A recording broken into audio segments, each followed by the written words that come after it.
Hi friends, எல்லோரும் எப்படி இருக்கீங்க? ஒரு லாங் கேப்புக்கு அப்புறமா வீடியோ ஸ்டார்ட் பண்ணுறோம். சப்போர்ட் பண்ணுங்கள். நல்லாவே சப்போர்ட் பண்ணுறீங்க. இன்னுமே கொஞ்சம் சப்போர்ட் பண்ணுங்கள். ரொம்ப தேங்க்ஸ். கேப்புக்கு அப்புறமே எங்களுக்கு சப்போர்ட் பண்ணுறதுக்கு.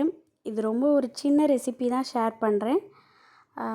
இன்னும் நல்ல நல்ல நிறைய ரெசிபீஸ் ஷேர் பண்ணுறோம். நல்ல நல்ல கண்டென்ட்லாம் போஸ்ட் பண்ணுறோம். கண்டிப்பாக எங்கள் சேனலை பாருங்கள், சப்போர்ட் பண்ணுங்கள், லைக் பண்ணுங்கள். ரெசிபிக்குள்ளே போயிடலாம். இது ரொம்ப சிம்பிள் ரெசிபி. ஒரு வெஜ் பிரியாணி.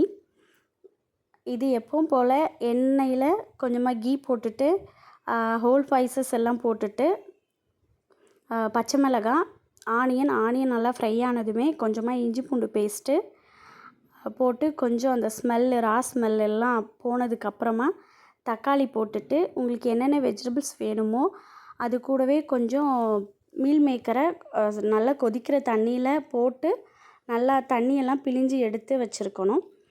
தண்ணியை நல்லாவே பிழிஞ்சிருங்க, அப்போ போட்டால் தான் நல்லா உப்பெல்லாம் பிடிக்கும் அதில்.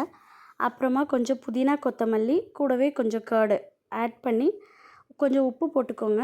உப்பு போட்டுட்டு கொஞ்சம் நல்லா கொதித்து வரட்டும். அதுக்கப்புறமா நான் இதில் 2 டம்ளர் திக்கான தேங்காய் பால் ஊற்றிருக்கேன். அதுக்கப்புறம் பேலன்ஸு தண்ணி ஊற்றிருக்கேன். நீங்கள் வெறும் தண்ணியில் பண்ணாலும் நல்லா தான் இருக்கும். தேங்காய் பால் போட்டு பண்ணாலும் டேஸ்ட் நல்லாயிருக்கும். உங்கள் இஷ்டம் எப்படியோ அப்படி பண்ணிக்கோங்க. நாங்கள் சீரக சம்பா ரைஸில் பண்ணியிருக்கேன். எந்த ரைஸில் வேணாலுமே பண்ணலாம். பட்டாணி போட்டிருக்கேன், மறந்துட்டேன், பட்டாணி போட்டிருக்கேன். ஃப்ரெஷ் பட்டாணி, ஃப்ரோசன் இல்லை. உங்களுக்கு ஃப்ரெஷ் பட்டாணி கிடைக்கலன்னா காஞ்ச பட்டாணியை முந்தின நாள் நைட்டு ஊற வச்சுட்டு கூட சேர்த்துக்கோங்க. அவ்வளோதான். கொதித்ததுக்கப்புறம் உப்பெல்லாம் செக் பண்ணிவிட்டு தம் போட்டுடலாம். ஃபைனலாக கொஞ்சம் கீழே ப்ரெட்டை ரோஸ்ட் பண்ணி மேலே போட்டுட்டு கிளறி விட்டால் போதும். இதுவும் நல்ல டேஸ்ட்டாக இருக்கும். உங்களுக்கு பிடிச்சிருந்தா ட்ரை பண்ணி பாருங்கள். Stay connect. இன்னும் அமேசிங்கான ரெசிபீஸ் எல்லாம் நாங்கள் போஸ்ட் பண்ணுறோம். இன்னும் நிறைய எங்களை சப்போர்ட் பண்ணுங்கள். டேஸ்டியான ரெசிபீஸ் எல்லாம் வந்துகிட்டே இருக்குது. எல்லோரும் சப்ஸ்கிரைப் பண்ணுங்கள். கண்டிப்பாக இந்த ரெசிபியை ட்ரை பண்ணி பாருங்கள். இது கூடவே நான் இன்றைக்கி பெப்பர் மஷ்ரூம் பண்ணியிருக்கேன். ஸோ எங்கள் லன்ச் இன்றைக்கி இதுதான். உங்களுக்கு பிடிச்சிருந்தா ட்ரை பண்ணி பாருங்கள். கண்டிப்பாக சப்போர்ட் பண்ணுங்கள், சப்ஸ்கிரைப் பண்ணுங்கள். ரொம்ப ரொம்ப நன்றி.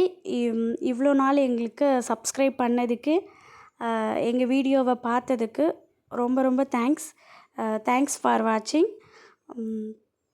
தேங்க்யூ.